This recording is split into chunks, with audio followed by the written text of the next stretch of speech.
Hey guys, it's me, Miss Norris, and today I'd like to share a fun read aloud with you of the story Felice.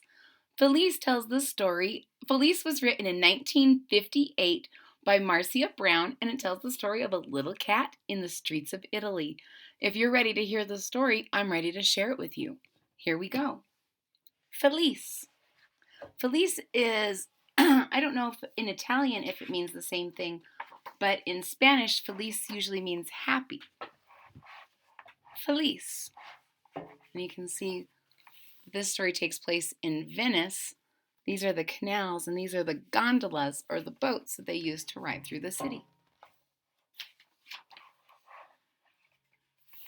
And there's a little kitty trying to catch a fish. Felice. In Venice, the sky is full of pigeons. The canals are full of gondolas, and the streets are full of cats. Some cats wear red ribbons and eat fresh sardines and liver from plates. Other cats wear no ribbons and eat spaghetti from newspapers. And still others are lucky if they get a crust of bread or an old fish head. Fufi, Machetta, Tito, and Fifi, Popo, Miku, Tufi, and Mimi. But there was one little striped cat that had no name because he had no one to call him. He had to hunt for his food because he had no one to feed him. He had no home at all. So it says Venice is full of cats and different. Some have homes, some don't. Some have places where they get fed. But there's one striped cat that has to hunt for his own food and doesn't have a name because there's no one to call him.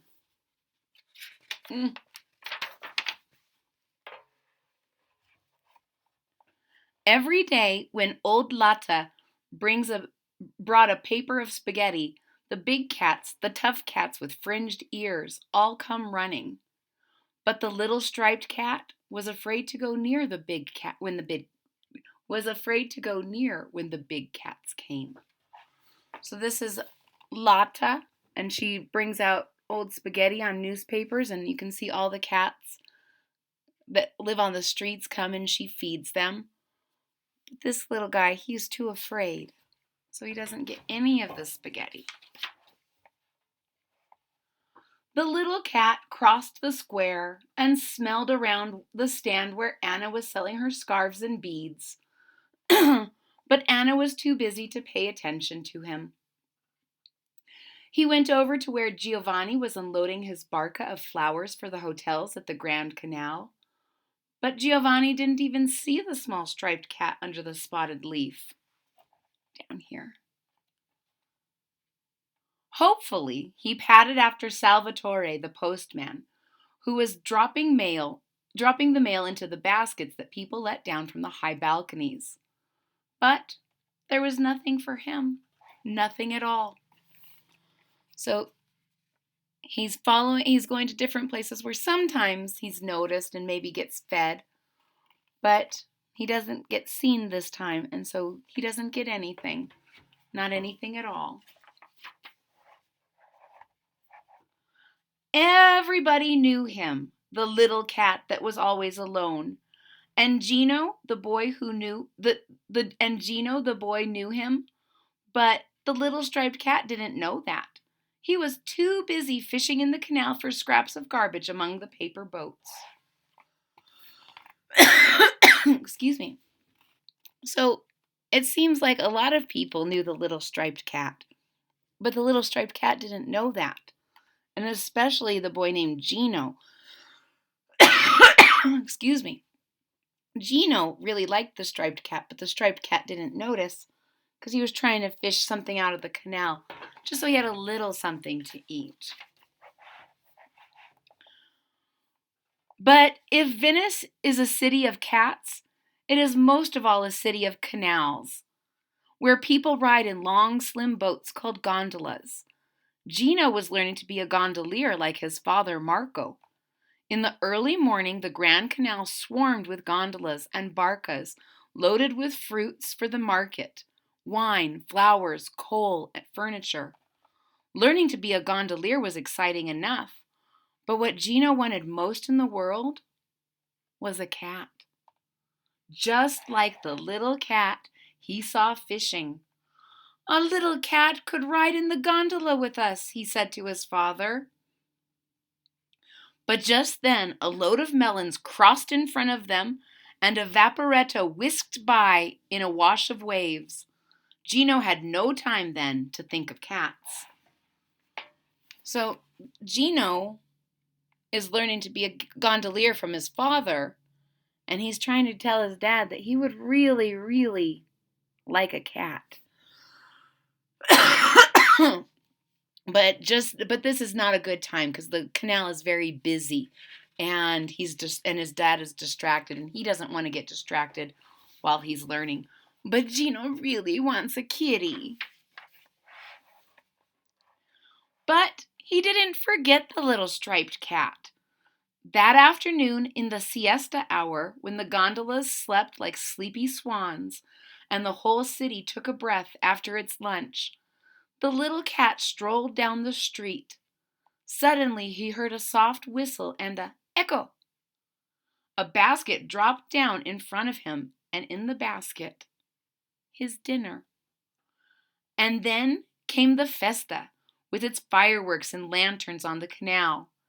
Gino listened hard for the little cat's serenade among the other songs of the night. But that night, the little cat had stolen a ride in a gondola just to see how it felt. So Gino didn't forget the little kitty. He sent his mail basket downstairs with some food in the basket to give to the little kitty. And the kitty ate and then got in a gondola just to see what it was like to ride in a gondola. In Italy, this maybe you didn't understand. In the afternoon, they have a siesta where after lunchtime, everyone takes a little break and then they wake up later in the day. And so they stay up later than people typically in America, but they have a time in the middle of the day where they have a siesta or a nap. And then a festa where there's lights and lanterns on the canal. And we can see our little striped friend down here just taking a ride on a gondola just to see what it's like. How magical. And every night after that, when Marco's gondola had nosed its way into the landing stage, the little cat would wait below Gino's window until, echo, the light would appear and down would come the basket with his supper. So this is black and white, so it's a little harder to see. But as soon as it's nighttime, the little kitty waits under the window, and Gino calls him, echo, echo. And the basket comes down from the window, and the little kitty gets something to eat. But fish were hard for other cats to catch.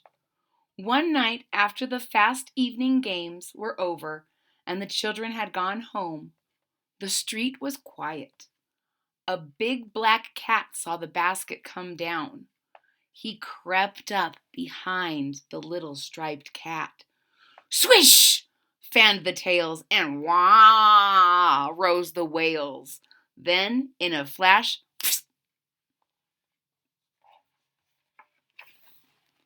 so there was another cat that was bigger that saw this basket come down. And that sound, the wah, that's the sound cats make when they're about to fight. So I'm pretty sure there is a big kitty fight that is happening because most kitties can't catch a fish. And so the little striped cat getting fish, there's a chance that there's another something that's going to want to take it away from him. I hope everyone's okay. This looks like quite a kerfuffle. The black cat was a seasoned fighter. That means he's been in a lot of fights. Splash!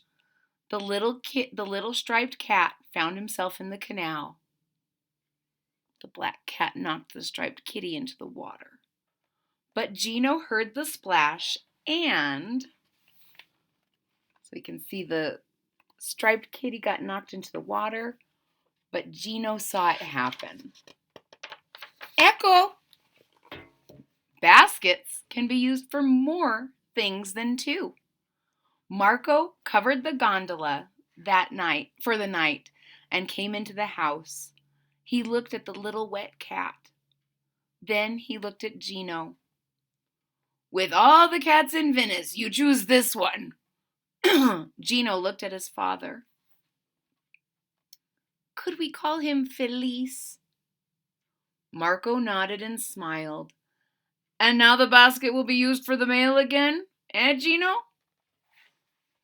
So they used the basket to rescue the striped kitty from the canal, and the owner of the basket and Gino's father said, maybe we can keep it inside just tonight.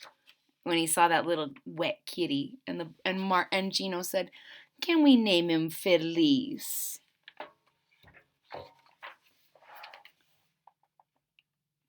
The next night, Marco's gondola slipped silently through the still waters of the canal. The only sounds were a footfall in the night, the dripping oars, and the far-off song. Suddenly, a light bloomed around a corner. Marco nodded to Gino. Oye! The boy's clear voice rang out in the night as if to say, wait ahead there. Here we come, my father, Felice, and I. So when they see the light, so they kind of they don't have horns on their gondolas. So Gino yells out to say, here's my father and me and my little kitty, Felice. And they're enjoying learning how to be a gondolier together. For now, the little cat had a home, and he had a name, Felice. And notice he also has a little red ribbon tied around his neck, which is what the cats that had families had at the beginning.